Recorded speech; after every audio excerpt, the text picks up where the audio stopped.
Hi there, Andrew here. I love to be entertained, but I have no patience, so I give every new show I watch only one episode to hook me. Welcome to Debut Review. Lord of the Rings, The Rings of Power, is a Lord of the Rings TV show. And I'm going to watch it. Well, the first episode anyway. If it sucks, I'm not going to watch the rest. But if it's good, I will. That's how it works. I'm a fan of Lord of the Rings. I think I saw the Rankin and Bass Hobbit like before fourth grade. So I was pretty young. My fourth grade teacher, Mr. Fella, read The Hobbit to us chillins in school. I later read the Lord of the Rings, probably in 7th, 8th grade, somewhere in there. And then when I was in college, the Lord of the Rings, well, let me see. No, I had graduated, God, I'm old. I had graduated college by the time the first Lord of the Rings films hit. Fellowship of the Ring, I think, was Christmas of 2001. I graduated in like June of 2001. So, anyway, fan of Lord of the Rings. On my DVD shelves, I have the extended editions of all the Lord of the Rings movies. I do not own any edition of the Hobbit movies. I saw them. Went to the theater. Back when going to the theater was the thing. Well, I mean, it still is, I guess. Just not for me. I didn't think the Hobbit movies were very good. So, Lord of the Rings as an IP has its ups and downs. Some of it's been very good. Some of it has not. So I'm interested to see where the TV show falls. So, Lord of the Rings, The Rings of Power. Series premiere. Galadriel is disturbed by signs of an ancient evil's return. Arondir makes an unsettling discovery. Elrond is presented with an intriguing new venture. Nori breaks the oh shoot.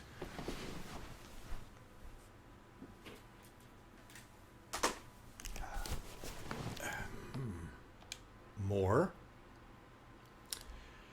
Nori breaks the Harfoot community's most deeply held rule.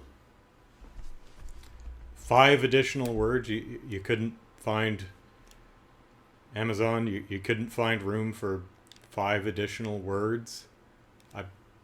It's like you could move the genre tags down a line and just wrap it around.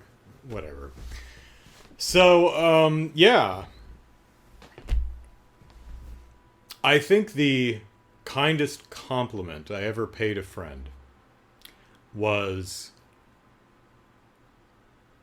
I just got the extended edition of Fellowship of the Ring in the mail, and I'm spending time with you instead, 'cause I like you. And they were like, wow, damn. I am flattered. I'm sure they were. I'm sure they were. Haven't seen him since, but I'm sure at that point. No, I'm just kidding. Anything I want to say? No. See you on the other side.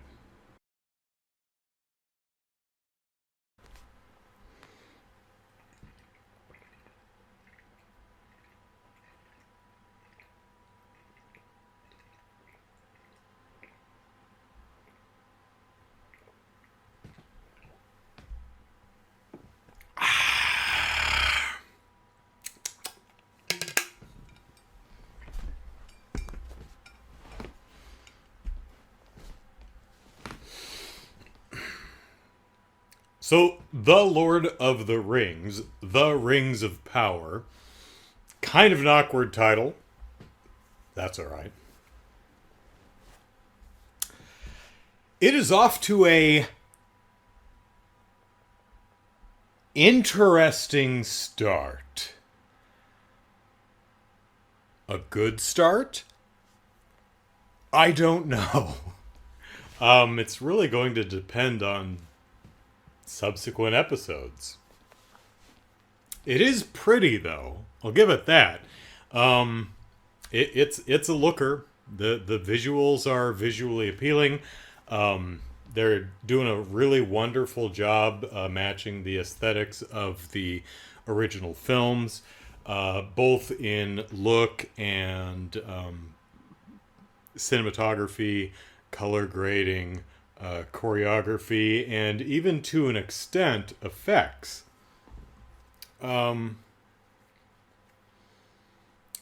there's a couple odd editing choices, just little individual cuts and scenes where I'm like, oh, that was abrupt, or wait, where are we? Two or three of those. But overall, I found the editing, especially the big battle-y war action scene towards the front of the episode, was very clear. You've got hundreds of elves and orcs clashing, but they managed to draw your focus where it's supposed to be and make the individual actions in the chaos of battle clear and understandable and easy to follow. So, very good.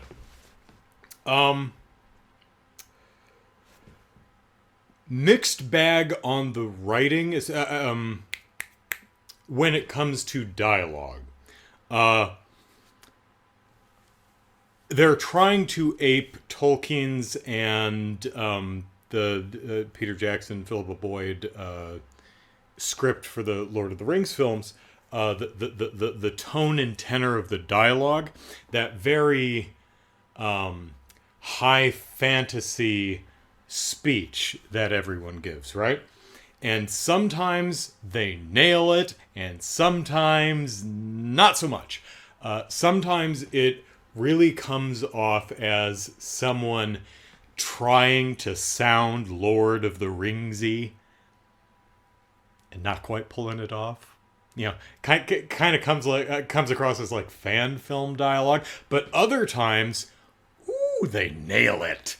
One of my favorite lines from this is the elves, led by Galadriel, they're hunting Sauron, and they're in a cave, and this is where the big snow troll battle happens towards the beginning of the episode, and there's a big blizzard outside. They take refuge in the cave, and they've got their little torches, and one of the elves is like sticking his hand in the flame of the torch, and he's like, wow, man, my hand done gone nut. He doesn't say it exactly like that, but he comments on the fact that he must have frozen his fingersies solid because he can't, he's like, I have no pain sticking my hand in the torch.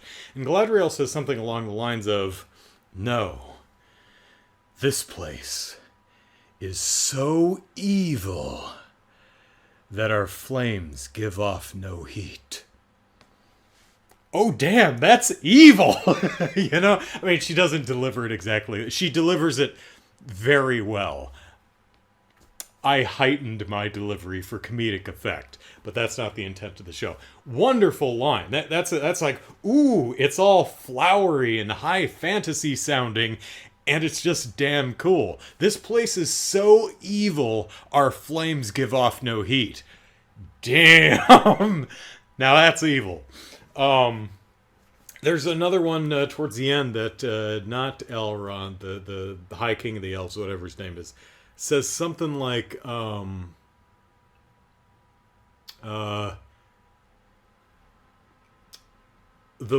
wind, in seeking to blow out the flame, can also spread it.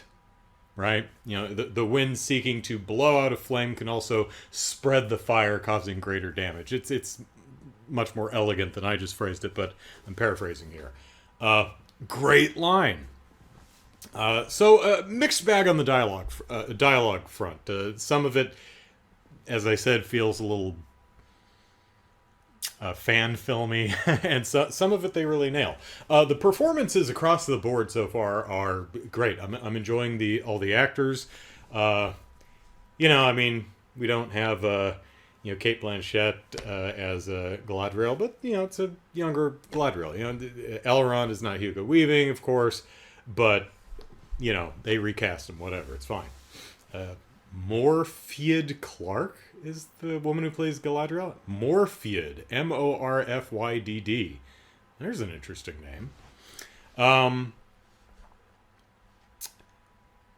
When I saw the previews, the trailer for this show, one of the scenes that is a big highlight of the trailer is you see Galadriel climbing up an ice wall with like a dagger, and she's doing, she jumps up the wall and she slams the dagger into the side of the wall, and she's hanging from the dagger. And my thought was, okay, cool, looks cool, but don't you have an ice axe or something? Why are you climbing like that, you fool? That's not the best way to climb an ice wall. I chugged that at the beginning. I have no more water. Well, now I know why. Yes, it is stupid. I mean, deliberately stupid. It's a metaphor, and it's really on the nose, but it works. I like it. One thing, another thing that this show is, for me anyway, I think one of the rough spots of this show so far for me is the setup. So the setup is you have Middle Earth, right, where all the action takes place. You remember how the elves go off to the west, to the great beyond? They live on another continent way far west across the sea, right? Okay. So the elves are just chilling over there in Burbank or wherever that is. And suddenly Morgoth just comes over and carpet bombs the place, I guess. I'm not... Why? I mean... They're like, we elves didn't even have a word for death. We were just, frolicking in the fields and stuff. And then suddenly, Morgoth extinguished the light of our trees. And they've got trees that emit light. Not anymore. And we were so, because now we know words for death, we were so pissed we gathered our armies and sailed our asses across the sea to Middle Earth and kicked his ass for centuries.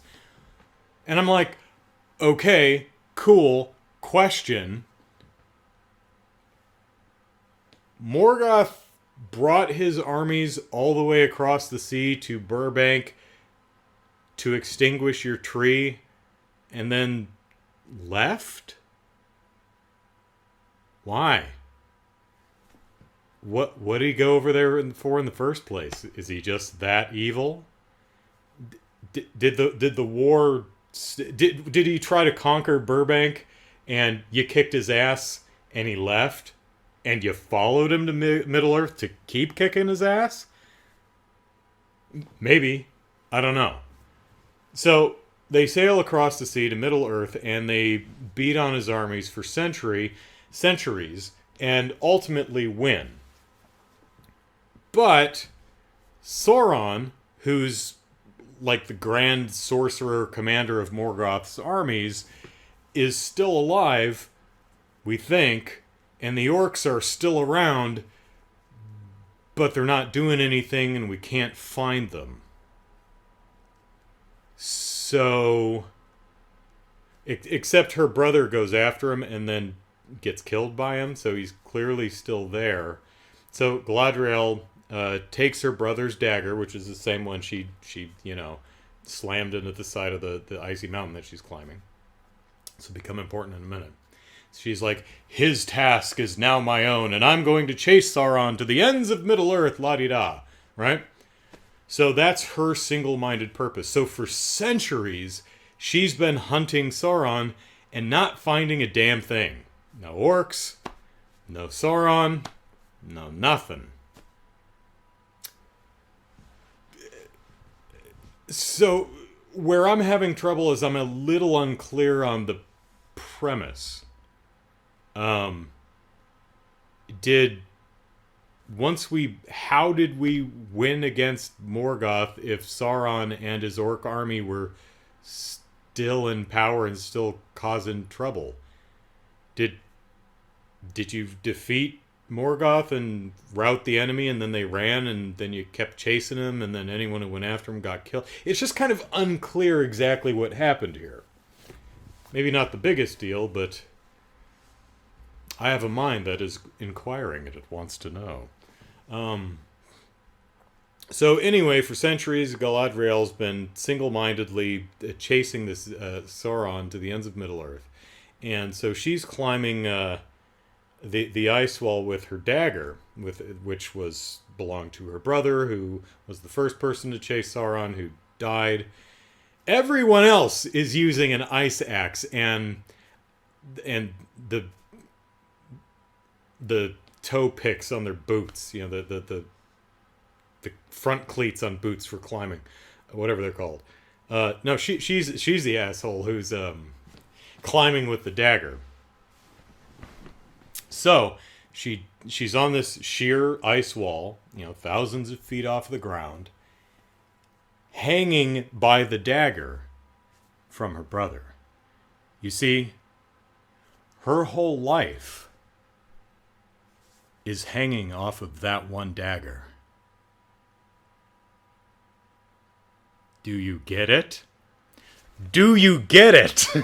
Yes, I get it. I like it. Yeah, on the nose, yeah, but I like it. The visual representation of where Galadriel is at this point in time.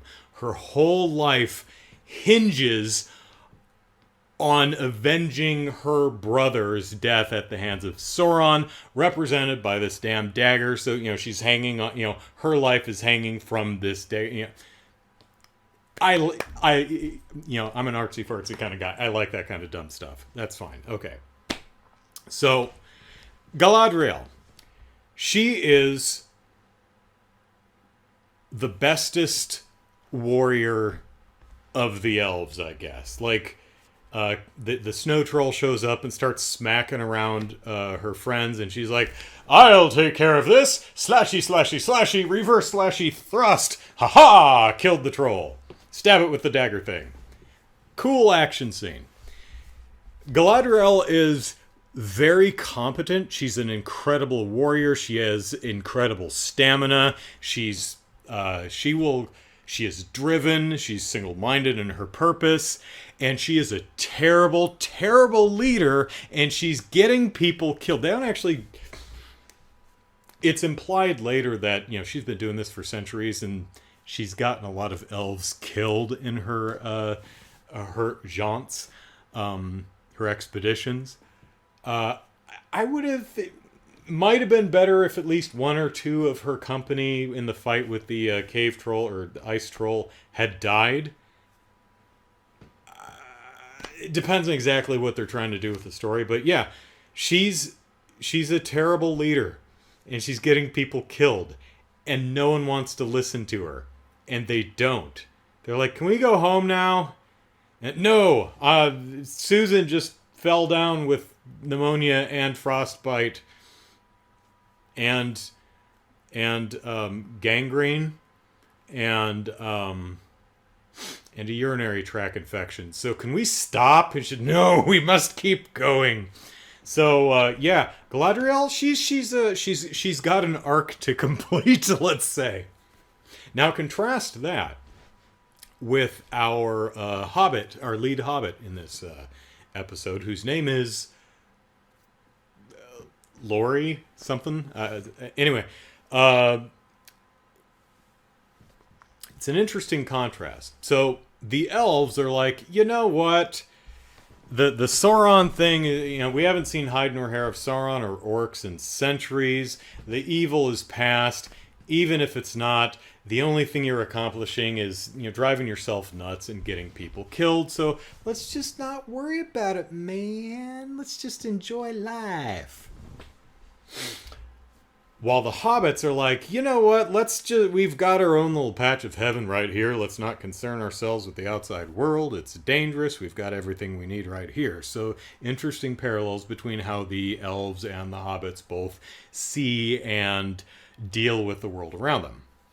Galadriel's like, screw that. I'm going to take this company of people and I'm going to charge forward. Damn the torpedoes. Lori, our hobbit friend, is kind of the same way, except she's not trying to hunt anyone down and kill them. She's like, I want to be where the people are. I want to see them dancing. You know, she's not part of that world. She wants to go beyond the borders of not Hobbiton, wherever the hell they live, and see what's out there. And she's constantly pushing her boundaries, and she's taking her friends and stuff outside the borders just a little ways to pick berries and stuff. But here's the difference between Lori and Galadriel. Lori, while she is pushing boundaries and forward marching on adventure, and by doing so is potentially endangering her friends, she is concerned about her friends' well-being. Because the moment she senses any danger, she's like, everybody, time to go. That's the difference. So interesting contrast between Galadriel and Lori. They're out picking berries out beyond the borders, and they see a warg, or I think it's a wolf, but you know, big toothy wolf-like monster track, and she's like, oh shoot, yeah, okay kids, time to go home. You know, really interesting. It's going to be interesting to see if Galadriel and Lori cross paths at any point in the series.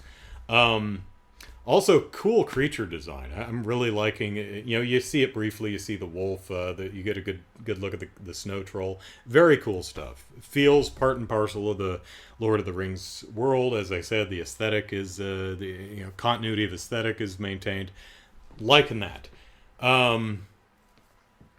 Meanwhile, we don't see any dwarves in this episode. Meanwhile, over in Humanville,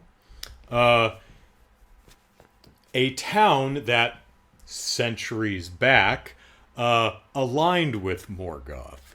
So there's a company of elves that have been patrolling Humanville for several centuries, just, keeping an eye out, making sure that things are kosher. And one of the elves is kind of smitten with the only woman in the entire Lord of the Rings trilogy. Fellowship of the Ring, Two Towers, Return of the King, Hobbit 1, Hobbit 2, Hobbit 3. First woman, I think, in all of Middle-earth to show cleavage.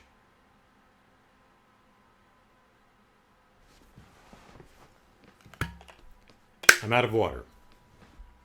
Which is probably why Mr. Elf is so smitten. He's like, boobs. So he's patrolling around, and it's a forbidden affair between an elf and a human, and a lot of the residents of Humanville are really racist towards this guy and call him what's clearly a slur for elf. And you see, what makes this topical is the actor who plays this elf is a black man. So, allegory. Well done, show. So, but no, the characters work. The relationship is cute. What little we see of it so far. So they go on, and he hears rumors of a sickness infecting the crops out east. And so Galadriel, because her company says, you know what, we're going home, do this yourself, she doesn't get fired. She doesn't even get demoted. She gets relocated. You know that old canard of, I'm going to have you manning a empty outpost in Siberia, you bad employee. That's what they do to Galadriel. They're like, hey, the evil is over, peacetime is here. Now Galadriel is going home. She's going west. She's getting on the boat and going home. Because service is not needed anymore. So our friend Mr. Elf in Humanville, he gets word that the war's over and they're recalling all the troops, but he doesn't want to leave because, you know, he likes staring at the human lady's cleavage. I mean,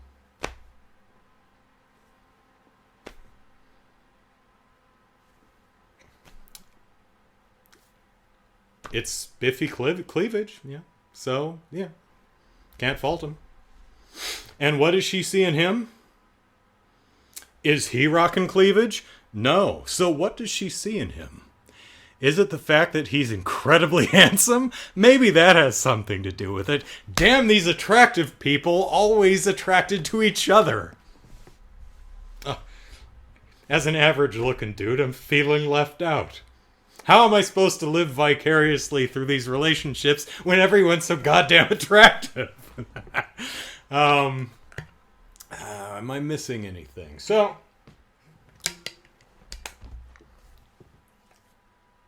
at the end of the episode... there's a really... What I was talking about earlier with some of the high fantasy language. There's an allegory that one of the elves tells young Galadriel about light and darkness and water and stuff like that. I was like, oh, that's stupid. But it actually ties together in a visual and thematic way to link together by the end of the episode. So I'm like, okay, I see what you're doing with that. I thought it was stupid, but you actually tied it in with the narrative and the visuals at the end of the show, so I allow it. Okay. So what's funny is Galadriel's on the boat and, you know, going home, and essentially that's just dying. That's moving on to Eden, Valhalla, the Elysium Fields, whatever. It's an allegory for death. And she's literally going towards the light. And then she's like, nope, my work here is not done. And I'm sitting there, is she going to dive off the back of the boat and swim all the way back to Middle Earth? Yep. Yeah, she does. So at this point, a comet travels across the sky. And she sees it. And Elrond and the High Elf Kings see it. And the not Hobbiton people see it. And Mr. Elf and Cleavage Lady see it. And they hold hands, and it's all cute. I ship them. Which I don't need to, because they're already together. But it's that they're together, but not together, because, oh, what would people say? So they just, like, give meaningful looks to everybody. And you're like, oh my god, kiss already! No kiss. So they see the meteor streaking across the sky, and it crashes near Not Hobbiton, and Lori goes and sees the crash site, and in the center of the crash site is not something I expected, and strikes me as kind of stupid. But maybe I'll change my mind with episode 2. So, I'll definitely continue watching. Is the show good? I don't know yet. It's definitely interesting. I enjoyed it. I like looking at it. It's a very attractive show. Really, it could go either way. There are a lot of balls in the air. And with subsequent episodes, will they continue with a really great juggling routine, or will they fumble and drop them? Well, we shall see. But one thing's for certain. The Lord of the Rings of Power, has a lot of balls.